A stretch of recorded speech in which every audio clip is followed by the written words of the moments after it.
kita perkatakan dengan iman Mazmur 91 sebagai doa kita. Dalam lindungan Allah, orang yang duduk dalam lindungan yang maha tinggi dan bermalam dalam naungan yang maha kuasa akan berkata kepada Tuhan, tempat perlindunganku dan kubu pertahananku, Allahku yang kupercayai.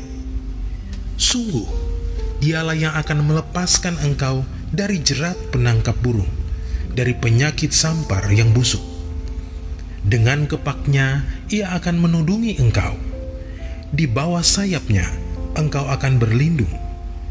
Kesetiaannya ialah perisai dan pagar tembok.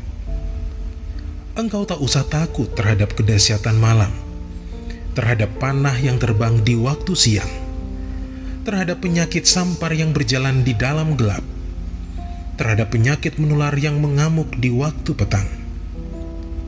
Walau 1.000 orang rebah di sisimu dan 10.000 di sebelah kananmu, tetapi itu tidak akan menimpamu. Engkau hanya menontonnya dengan matamu sendiri dan melihat pembalasan terhadap orang-orang fasik.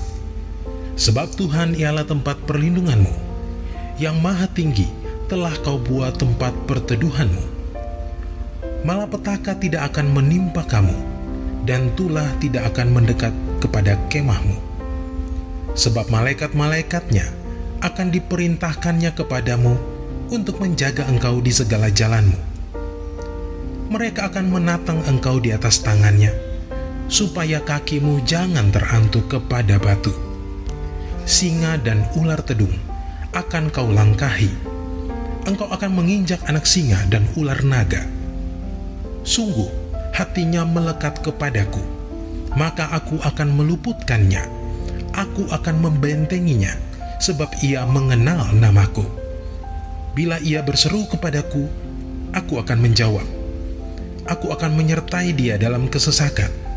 Aku akan meluputkannya dan memuliakannya.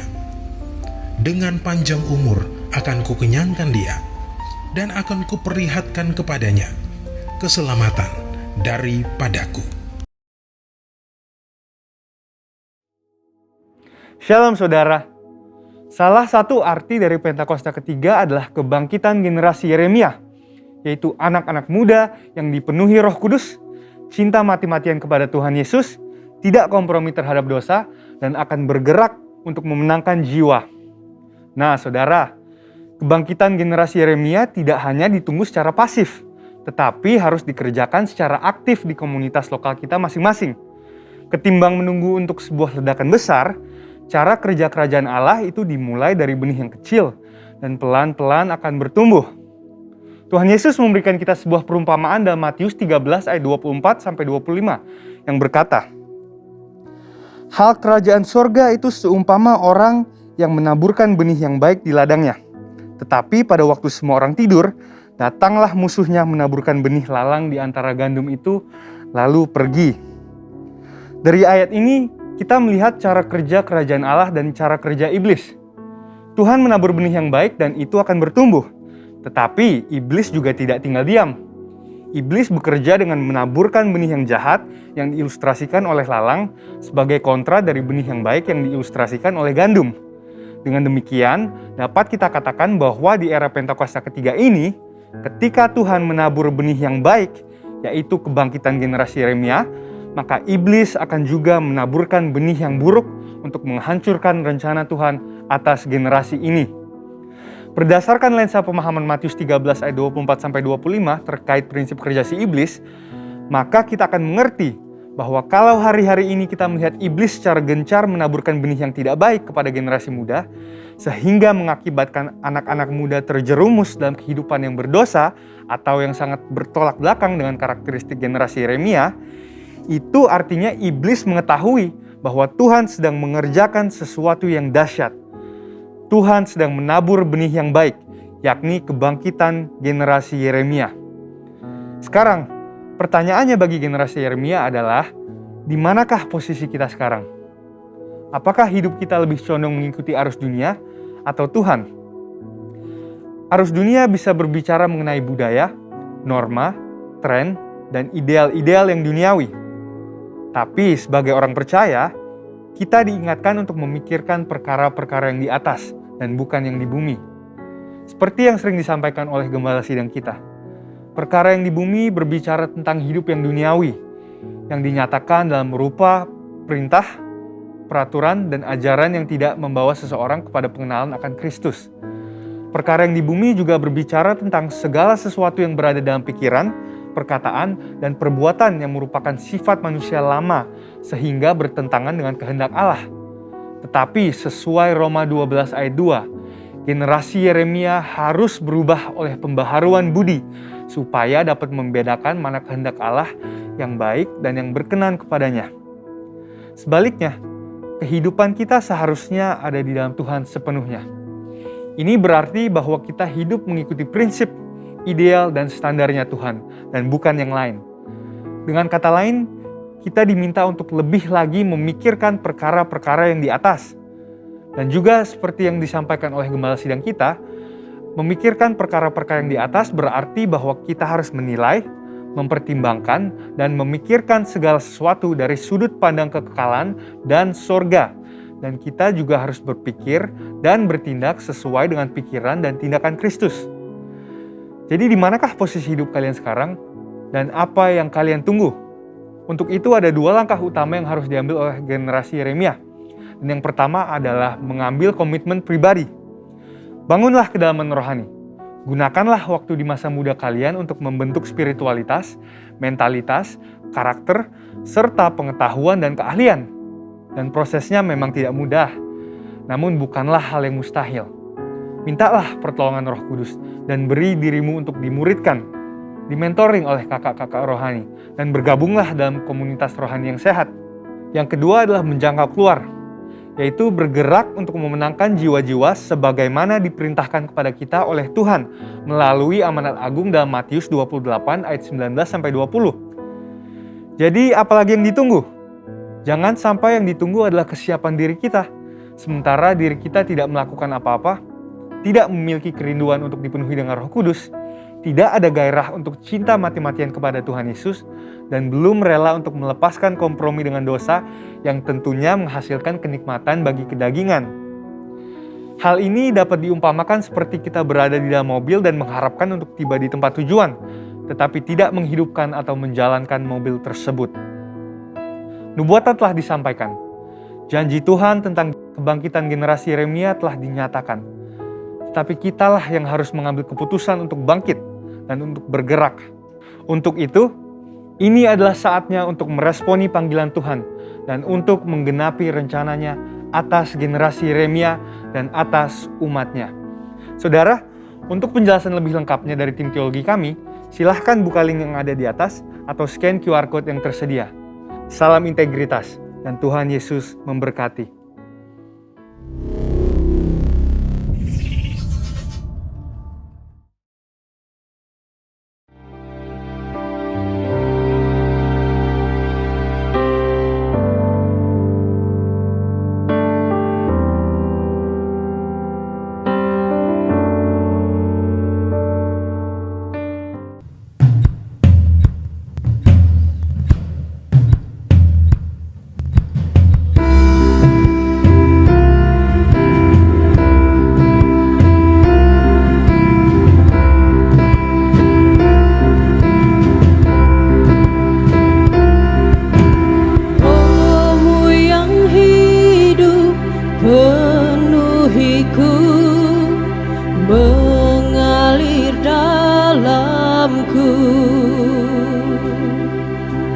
Jiwaku tenang bersamamu dalam naunganmu. Ku buka hati untuk jamahanmu, berserah penuh di hadiratmu. Kau ambil alih seluruh hidupku di altarmu, menyembahmu. Bersama-sama kita naikkan pujian, Rohmu yang hidup penuhiku.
karya Roh Kudus mengalir penuhku ya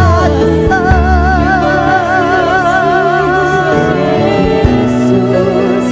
Kau yang layak disembah ya Allah.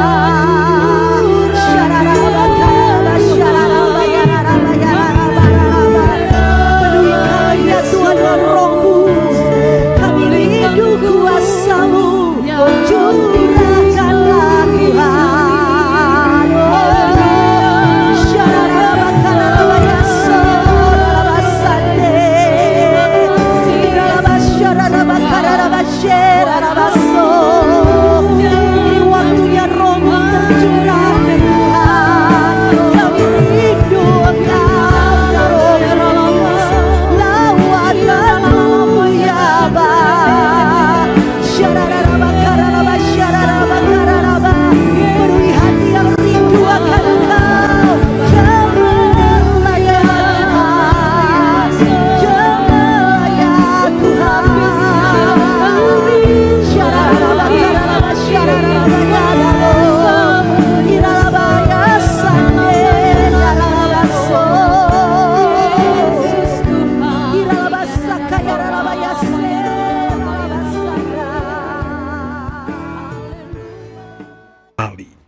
Tuhan.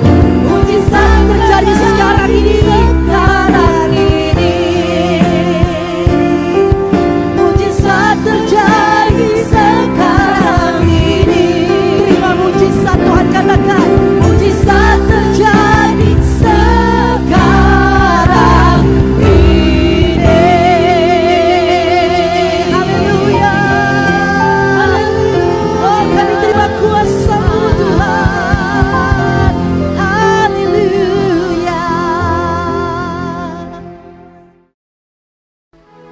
Shalom, saudara kasih Tuhan. Saya percaya Tuhan Yesus selalu menyertai dan memberkati saudara dan keluarga berlimpah-limpah. Amin. Nah, saudara tetap jaga kesehatan jasmani dan juga kesehatan rohani kita. Dan jangan lupa kita terus berdoa untuk bangsa kita tercinta Indonesia. Biar kiranya Tuhan menyembuhkan Indonesia daripada COVID-19, bebas daripada COVID, dan juga memulihkan ekonomi bangsa kita. Saudara kasih Tuhan, biarlah hari-hari ini kita sungguh-sungguh dengan Tuhan Yesus dan juga percaya habis kepada Dia. Dia tetap menyelamatkan kita semua, Dia menyembuhkan kita, memulihkan dan memberkati kita semua. Nah, hari ini saya ingin menyampaikan, kita sama-sama merenungkan firman Tuhan dari Matius 14 ayat 22 sampai 23. Perikopnya lah Yesus berjalan di atas air. Saudara, bagaimana di tengah-tengah pergumulan kita hari-hari ini, tengah-tengah goncangan yang sedang kita hadapi, saudara, bagaimana kita bisa mengatasi setiap persoalan yang sedang terjadi ini. Ayat 22 berkata, sesudah itu Yesus segera memerintahkan murid-muridnya naik ke perahu dan mendahuluinya ke seberang. Sementara itu ia menyuruh orang banyak pulang. Dan setelah orang banyak itu disuruhnya pulang, Yesus naik ke atas bukit untuk berdoa seorang diri. Ketika hari sudah malam, ia sendirian di situ. Perahu murid-muridnya sudah beberapa mil jauhnya dari pantai dan diombang-ambingkan gelombang karena angin sakal. Kira-kira jam 3 malam, datanglah Yesus kepada mereka berjalan di atas air. Ketika murid-muridnya melihat dia berjalan di atas air, mereka terkejut dan berseru, "Itu hantu!" Lalu berteriak-teriak karena takut. Tetapi segera Yesus berkata kepada mereka, "Tenanglah, aku ini, jangan takut." Lalu Petrus berseru dan menjawab dia, "Tuhan, apabila engkau itu, suruhlah aku datang kepadamu berjalan di atas air." Kata Yesus, "Datanglah." Maka Petrus turun dari perahu dan berjalan di atas air mendapatkan Yesus. Ketika dirasakan tiupan angin, takutlah ia dan mulai tenggelam. Lalu berteriak, "Tuhan, tolonglah aku." Segera Yesus mengulurkan tangannya, memegang dia dan berkata, "Hai kamu orang yang kurang percaya, mengapa engkau bimbang?" Lalu mereka naik ke perahu dan angin pun reda, dan orang-orang yang ada di perahu menyembah dia. Katanya, "Sesungguhnya engkau anak Allah." Saudara, sama seperti apa yang kita alami, kadang perahu kehidupan kita juga mengalami angin sakal, mengalami gelombang. Dalam hidup kita mengalami pergumulan, persoalan. Nah saudara, tapi seperti Tuhan berkata kepada Petrus, setelah dia berjalan di atas air dan mulai tenggelam, Yesus berkata, "Hai orang yang kurang percaya, mengapa engkau bimbang?" Saudara, biarlah hari-hari ini kita percaya habis pada Tuhan, mempercayakan hidup kita kepada Tuhan. Orang yang percaya itu artinya dia dapat melihat Tuhan Yesus tetap berjalan mengatasi badai, goncangan kehidupan saudara dan saya. Dia tidak ikut menjadi bingung, dia tetap berkuasa. Saudara, lawan daripada percaya adalah kita tidak bimbang, tidak kecewa, dan tidak menolak Tuhan. Kasih-Nya itu sungguh luar biasa untuk kita. Dia tetap menyelamatkan kita, menyembuhkan, menolong kita dalam setiap persoalan kita. Dia adalah Allah yang ingin memulihkan hidup kita semua. Dia tetap buat mujizat sampai hari ini. Dia tetap menyembuhkan kita, memberikan kita jalan keluar untuk setiap persoalan. Oleh sebab itu jangan putus asa saudara. Dia tetap Allah yang melindungi kita dan memberikan yang terbaik untuk setiap kita semua, anak-anaknya.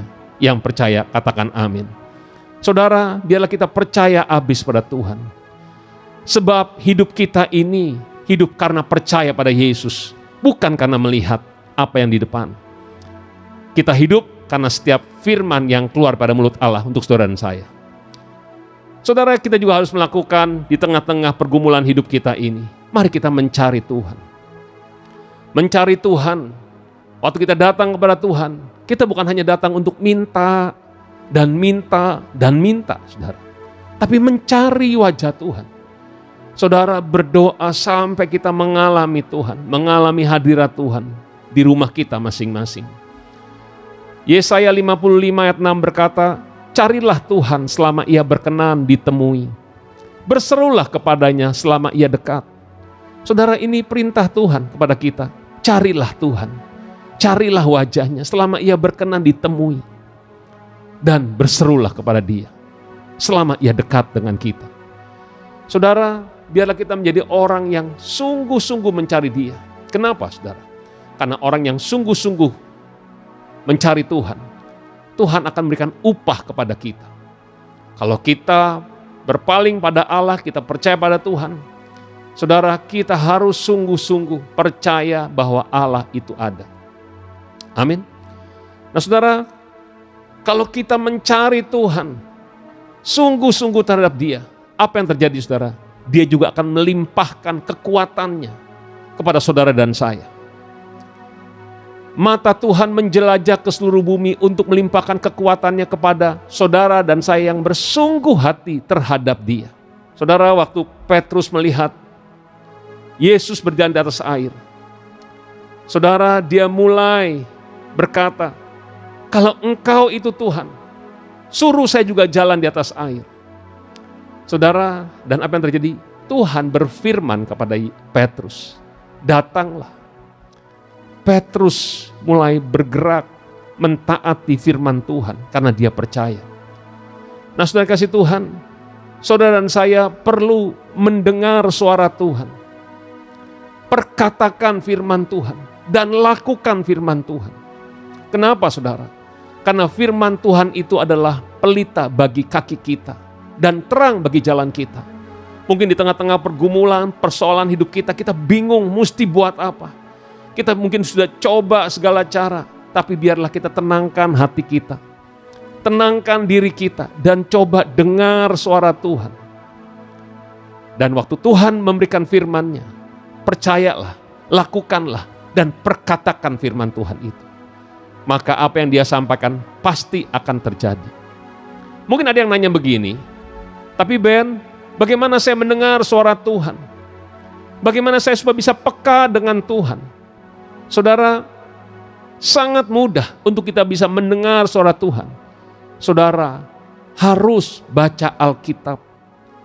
Di situ firman Tuhan. Saya percaya waktu kita membaca firman Tuhan, kita membaca firman Tuhan, nanti ada kalimat atau kata yang akan muncul meneguhkan hati kita. Dan kita tahu Tuhan sedang bicara pada kita. Tapi kalau kita panik, kalau kita ketakutan, kebingungan, saya percaya kita sulit sekali untuk mendengarkan suara Tuhan. Amin, saudaraku. Setiap firman yang keluar daripada mulut Allah tidak pernah kembali dengan sia-sia. Kalau dia menyampaikan firman-Nya kepada saudara dan saya, dia pasti akan menggenapinya. Nah, saudara, kita perlu mendengar firman Tuhan dan lakukan firman Tuhan. Kenapa, saudara? Karena setiap orang yang mendengar perkataanku, kata Tuhan Yesus, dan melakukannya, ia sama dengan orang yang bijaksana yang mendirikan rumahnya di atas batu. Kemudian turunlah hujan dan datanglah banjir. Lalu angin melanda rumah itu, tetapi rumah itu tidak rubuh sebab didirikan di atas batu. Tapi kalau kita cuma dengar firman Tuhan dan kita tidak lakukan firman Tuhan, apa yang terjadi? Waktu ada badai, ada hujan, ada goncangan, pergumulan, persoalan dalam kehidupan kita, maka kita tidak akan kokoh. Kita akan kalah dalam pergumulan kita. Tapi kalau kita memegang firman Tuhan, saudara dengar baik-baik, Tuhan yang akan menolong kita, berperang ganti kita semua. Dia akan berikan kita jalan keluar, sehingga kita dapat menanggung semuanya, mengatasi semua masalah kita. Yang percaya katakan amin. Kenapa, saudara? Karena Yesus adalah Allah yang hidup, Allah yang nyata. Waktu kita mencari Tuhan, kita akan merasakan kehadirannya bersama dengan kita, sekalipun masalah kita belum selesai. Saudara kasih Tuhan, waktu kita mendengar firman Tuhan, kita juga perlu mengucapkan apa yang Tuhan katakan. Tanda kita percaya. Firman Tuhan katakan, 2 Korintus 4 ayat 13, namun karena kami memiliki roh iman yang sama, seperti ada tertulis, aku percaya, sebab itu aku berkata-kata, maka kami juga percaya, sebab itu juga kami berkata-kata. Saudara harus perkatakan apa yang kita percaya. Iman tanpa perbuatan hakikatnya mati. Perbuatan kita, perkataan kita membuktikan kita percaya kepada Tuhan kita Yesus Kristus. Yang setuju katakan amin. Saudara, saya ingin tutup dengan apa yang saya alami dengan Tuhan beberapa tahun yang lalu. Tahun 2012, saya didapati pembuluh darah jantung saya tersumbat 80%. Dan dokter menanyakan apakah mau di ring. Jujur saya takut sih saudara. Karena waktu saya diam tidak menjawab, dokternya nanya lagi, apa mau diobatin dengan cara yang lain?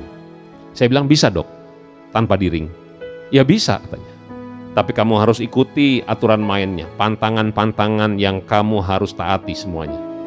Apa kamu bisa? Langsung saya bilang, bisa dok. Karena jujur saya takut di ring, saudara. Saya nggak tahu, belum pernah ngalami seperti itu. Singkat cerita, saya minum obat sesuai dengan aturan dokter. Tetapi tetap saya ketakutan, tetap sedih, tetap bingung menghadapi persoalan, goncangan yang saya alami ini. Dan saya doa gini sama Tuhan. Saya bilang, Tuhan, apakah saya akan mati muda? Lalu saudara, saya coba tenangkan hati saya. Dan saya tanya Tuhan, saya cari Tuhan. Dan Tuhan jawab, kalau aku beritahu sakitnya, justru aku mau menyembuhkan. Saudara, waktu saya dengar ini saya jadi kaget, saya pikir, iya juga ya. Kenapa kita berpikir waktu kita menghadapi masalah, langsung kita menentukan pasti habislah, pasti hancurlah semuanya. Tapi justru Tuhan berkata, kalau aku beritahu masalahmu, apa saja masalah yang kau sedang hadapi, justru Tuhan mau menolong, mau menyelamatkan kita, mau menyembuhkan kita. Yang percaya katakan amin. Saudara, sejak hari itu, saya terus mulai berdoa. Saya mulai memperkatakan kesembuhan untuk jantung saya. Saya berkata begini, di dalam nama Yesus, pembuluh darah tidak tersumbat lagi. Di dalam nama Yesus, jantungku sembuh. Saudara, lalu saya berpikir, mumpung organ-organ tubuh yang lain belum ada yang sakit, saya mulai berdoa untuk selalu sehat. Dan saya tambahin, bukan hanya jantung, tapi paru-paru, ginjal, empedu, semua yang saya tahu, saya katakan di dalam nama Yesus, semuanya sehat, semuanya sembuh. Saudara, terus saya berjalan, waktu terus berjalan, saya ingat 1 tahun lebih, dokter ngecek lagi, saudara. Dicek dan saya sudah dikatakan bagus. Tapi tidak di MRI. Cuma dikatakan saya tidak sesak nafas lagi, sudah berjalan dengan baik. Obat juga dikurangin dan sebagainya. Dan saya ingat tahun 2019 ada orang-orang dekat saya mengalami masalah di jantung. Ada yang di bypass, ada yang di ring juga, saudara.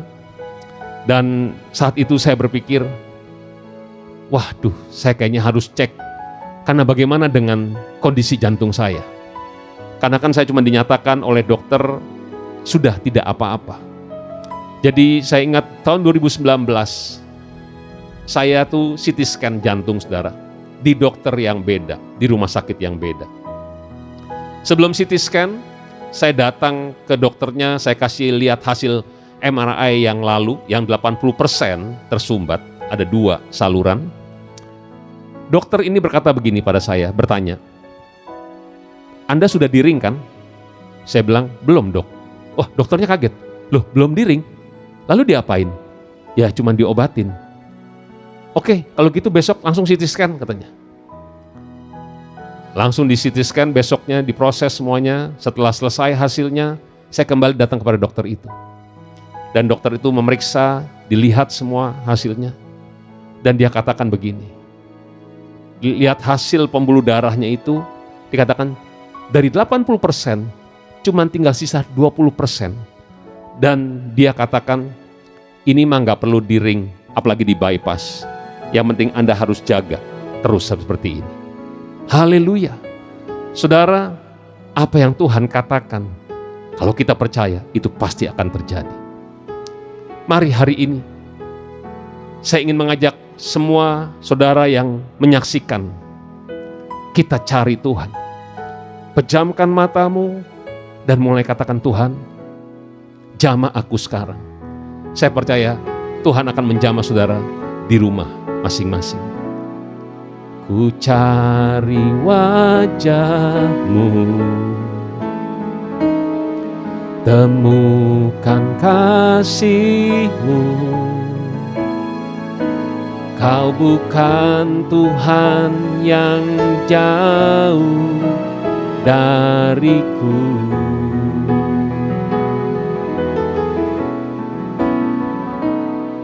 Ku panggil nama-Mu,